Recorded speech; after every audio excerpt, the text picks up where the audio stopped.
WordCounter.net is an interesting resource that provides feedback to students and teachers in a number of different ways. We are going to walk through some of the basics that this resource has to offer. The first thing that you would do is paste your paper into the text box that's available here at WordCounter.net, and you will be able to see some of the feedback that this site provides you. It gives you the words, the unique words, the characters, the sentences, the average words per sentence, the average word length, number of paragraphs, the reading level, which is an indication of how well the paper is written. This would be an interesting tool to track for students that want to demonstrate growth throughout the term. Taking a look at where their starting writing is at, and then at the end of the term seeing if they can improve, and thinking of solutions for how to improve the quality, the level of their writing. The reading time is offered because the WordCounter.net offers the option to read the paper back to you, which would be great for some of our students to hear it, and we'll go through that option in just a minute. The keyword density measures the most frequently used words, and our words here that show up most frequently are related all to the content. If there were some of the words that are less appealing to writing, like things and very, we might be more concerned about that, and that would tell us an area to explore. At the very bottom, WordCounter.net offers you 45 critical issues to correct. And if you click on it, you can go through and change some of the offered mistakes that are here. So this is inserting a comma. It not only will make that change for you if you click on that, but it'll tell you what the issue is. And here we have verb tense, so I'm just going to make that change.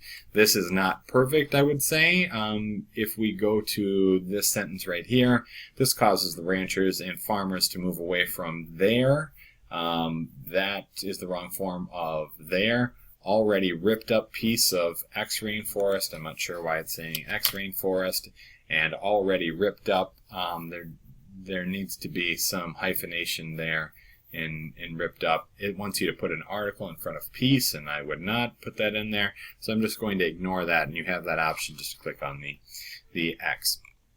So a student or a teacher too could potentially put this in and walk through the number of corrections, and hopefully for the student that they understand why those corrections are made. If this was done before the paper was submitted, I think it has the opportunity to clean up a lot of those mistakes. And even if it's done after the paper is submitted, it gives them the chance to think about the number of mistakes that they're making and where those mistakes are happening. And part of the goal that they could have, or part of the thing that they could track, is those number of mistakes based on the length of the paper. If we go back here to the regular site, then I just clicked off of that screen to go back. In settings, under buttons, I can change the read option to on. And if I go back up to the top, put my cursor there, I can then read the paper out loud, or I'm sorry, have the website read the paper out loud. Wildlife has roamed the earth since the beginning of time, suckling from natural resources found on various places of planet Earth since... Okay, so there's a very soothing voice there, but it would help students hear their words out loud. Obviously, the pausing for punctuation is a little bit off, and it wouldn't be perfect, so they'd have to approach this with some understanding that it's not going to sound exactly the way that it should, but they'd be able to still catch a lot of the mistakes that might happen. So it's an option, and like I said, WordCounter.net is just a resource that could be used by teacher or student, or some combination of both, and we just wanted to walk you through the basics. Thanks.